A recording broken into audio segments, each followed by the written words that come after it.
हर वो चीज जो हमारे आसपास बिजली से चलती है ना, उसके पीछे एक बिल्कुल अदृश्य लेकिन बेहद ताकतवर बल छुपा होता है, इलेक्ट्रोस्टैटिक्स।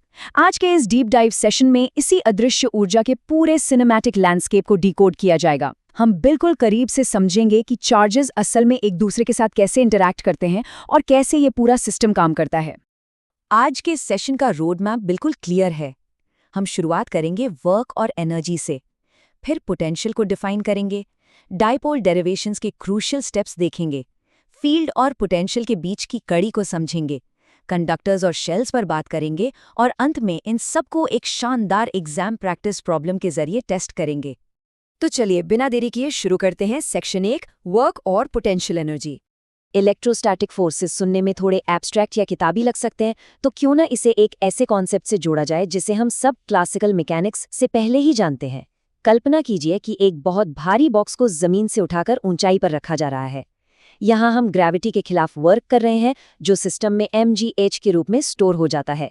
बिल्कुल इसी तरह जरा सोचिए कि स्पेस में दो पॉजिटिव चार्जेस को जबरदस्ती एक दूसरे के करीब धकेला जा रहा है। यहाँ इलेक्ट्रोस्टैटिक फोर्स के खिलाफ एक्सटर्नल वर्क हो रहा है और यही मेहनत सिस्टम के अंदर इलेक्ट्रोस्टैटिक पोटेंशियल एनर्जी के रूप में स्टोर हो जाती है।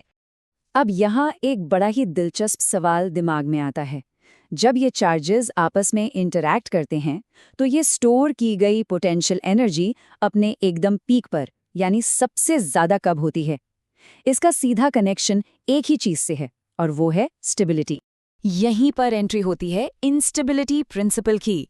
जब दो एक जैसे चार्जेस को जबरदस्ती करीब लाया जाता है, जो कि एक दूसरे को बिल्कुल बर्दाश्त नहीं कर सकते और दूर भागना चाहते हैं, तो सिस्टम में एक बहुत भारी अस्थिरता या टेंशन पैदा होती है।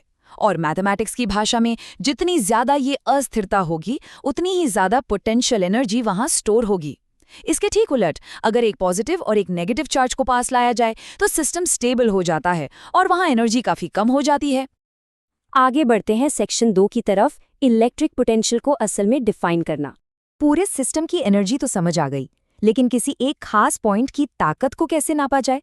इलेक्ट्रिक पोटेंशियल का ये फॉर्मूला बहुत ही सिंपल और पावरफुल है। V = W/Q। आसान शब्दों में समझें तो इन्फिनिटी से किसी एक यूनिट पॉजिटिव टेस्ट चार्ज को किसी दूसरे चार्ज के इलेक्ट्रिक फील्ड के अंदर एक स्पेसिफिक पॉइंट तक लाने में जितना भी एक्सटर्नल वर्क करना पड़ता है, वही उस पॉइंट का इलेक्ट्रिक पोटेंशियल कहलाता है।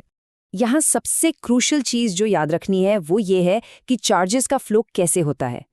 एक पॉजिटिव चार्ज बिल्कुल किसी पहाड़ से गिरते हुए पानी की तरह बर्ताव करता है। वो हमेशा हायर पोटेंशियल से लोअर पोटेंशियल की तरफ भागता है ताकि उसे स्टेबिलिटी मिल सके। लेकिन नेगेटिव चार्ज इसका बिल्कुल उल्टा करता है, यानी वो लोअर से हायर की तरफ जाता है। और अगर दो पॉइंट्स के बीच पोटेंशियल बिल्कुल बराबर हो जाए, तो चार्ज कहीं नहीं जाएगा, वो बस अपनी जगह पर रेस्ट करेगा। अब आते हैं सेक्शन 3 पर, एक डाइपोल के कारण पैदा होने वाला पोटेंशियल। एग्जाम की नज़रिए से ये डेरिवेशन वाला हिस्सा बहुत ही ज़्यादा ज़रूरी है। अच्छी बात यह है कि डाइपोल के एक्सिस पर पोटेंशियल निकालना बहुत आसान है, क्योंकि पोटेंशियल एक स्केलर क्वांटिटी है, यानी इसमें वेक्टर या डायरेक्शन का कोई सिरदर्द नहीं है। स्टेप्स बहुत सीधे हैं।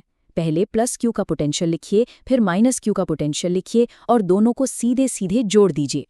जब इसे एक आइडियल डाइपोल के लिए सॉल्व किया जाता है, जहां दूरी r बहुत ज्यादा होती है, तो फाइनल फॉर्मूला निकलकर आता है V = kp/r²। लेकिन यहाँ एक बहुत बड़ा ट्विस्ट है। क्या होगा अगर डाइपोल के इक्वेटोरियल प्लेन पर, यानी बिल्कुल बीचों बीच ऊपर वाले किसी पॉइंट पर पोटेंशियल निकाला जाए? जवाब है 0, बिल्कुल शून्य, क्योंकि उस प्लेन पर पॉजिटिव चार्ज और नेगेटिव चार्ज दोनों का पोटेंशियल एकदम बराबर और ऑपोजिट होता है, जो एक दूसरे को पूरी तरह से कैंसिल आउट कर देते हैं। मूव करते हैं सेक्शन 4 पर, इलेक्ट्रिक फील्ड वर्सेस पोटेंशियल। पहले चैप्टर के इलेक्ट्रिक फील्ड और दूसरे चैप्टर के इलेक्ट्रिक पोटेंशियल को आपस में जोड़ने वाला ये एक गोल्डन रूल है, E = -dV/dr। इसे पोटेंशियल ग्रेडियंट भी कहा जाता है। ये फॉर्मूला बहुत ही खूबसूरती से बताता है कि ये दोनों कॉन्सेप्ट्स आपस में कैसे जुड़े हैं। लेकिन यहाँ एक पल रुककर सोचने वाली बात है, इस फॉर्मूले में ये जो नेगेटिव साइन है, ये असल में फिजिक्स में क्या दर्शा रहा है? ये नेगेटिव साइन कोई मामूली चीज नहीं है, ये एक बहुत ही बेहतरीन नियम बताता है। ये तय करता है कि जिस डायरेक्शन में इलेक्ट्रिक फील्ड लाइंस जा रही हैं, उस डायरेक्शन में इलेक्ट्रिक पोटेंशियल हमेशा और हमेशा घटेगा। इसे बिल्कुल ऐसे इमेजिन किया जा सकता है जैसे किसी ढलान या पहाड़ से नीचे लुढ़कना। इलेक्ट्रिक फील्ड की दिशा में आगे बढ़ने पर पोटेंशियल लगातार और बहुत ही प्रिडिक्टेबल तरीके से कम होता चला जाता है। सेक्शन 5 कंडक्टर्स और शेल्स। अब हमारा फोकस मेटालिक कंडक्टर्स और स्फेरिकल शेल्स की तरफ शिफ्ट करते हैं। एक चार्ज्ड कंडक्टर के अंदर कुछ रैपिड फायर रूल्स काम करते हैं जिन्हें समझना बहुत जरूरी है। पहली बात, कंडक्टर के अंदर इलेक्ट्रिक फील्ड यानी ई हमेशा 0 होता है। अब अगर ई 0 है तो अभी पढ़े गए फॉर्मूले के हिसाब से dV/dr भी 0 ही होगा। इसका सीधा सा मतलब ये है कि कंडक्टर के अंदर पोटेंशियल में कोई बदलाव नहीं होता, वो हर जगह एकदम कांस्टेंट रहता है और वो बिल्कुल उतना ही होता है जितना उस कंडक्टर के बाहरी सरफेस पर होता है। और अब सेक्शन 6 एग्जाम प्रैक्टिस प्रॉब्लम्स। इन सभी थियोरेटिकल टूल्स को समझने के बाद अब वक्त है इन्हें एक हाई स्टेक्स कॉम्पिटिटिव एग्जाम के न्यूमेरिकल पर अप्लाई करने का। इमेजिन कीजिए एक इक्विलैटरल ट्राइंगल जिसके तीनों कोनों पर चार्जेस रखे गए हैं Q, 2Q और NQ, और इनके बीच की दूरी x है।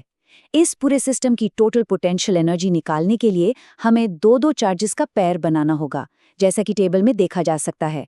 इन तीनों पेयर्स की पोटेंशियल एनर्जी को एक एक करके अलग अलग कैलकुलेट किया जाता है। अब एग्जाम में कंडीशन ये दी गई थी कि अगर इस पूरे सिस्टम की टोटल पोटेंशियल एनर्जी 0 है तो n की वैल्यू क्या होगी। इसे सॉल्व करना बहुत आसान है। बस इन तीनों पेयर्स की एनर्जी को एक साथ जोड़ दीजिए और उसे 0 के बराबर रख दीजिए। जब इस सिंपल से अलजेब्रा को सॉल्व किया जाता है तो k, q² और x कॉमन आकर कैंसिल हो जाते हैं और n की फाइनल वैल्यू निकल कर आती है -2/3। ये बहुत अच्छे से साबित करता है कि मुश्किल लगने वाले कॉम्प्लेक्स प्रॉब्लम्स असल में बस छोटे छोटे सिंपल कॉन्सेप्ट्स का जोड़ होते हैं। तो आज के इस पूरे सफर का सबसे बड़ा टेकअवे क्या रहा? ग्रेविटी के अगेंस्ट वर्क करने से लेकर इस इलेक्ट्रोस्टैटिक लैंडस्केप को समझने तक का सफर, जिसे E = -dV/dr का फॉर्मूला बहुत ही खूबसूरती से एक साथ बांधता है। अब जाते जाते एक सवाल छोड़कर जाते हैं। इस अदृश्य ऊर्जा और पोटेंशियल के उतार चढ़ाव की ये गहरी समझ आने वाले चैप्टर्स में कॉम्प्लेक्स सर्किट्स को सॉल्व करने का नजरिया कैसे बदलने वाली है, इसके बारे में जरूर सोचिएगा। सीखते रहिए और इन कॉन्सेप्ट्स को एक्सप्लोर करते रहिए।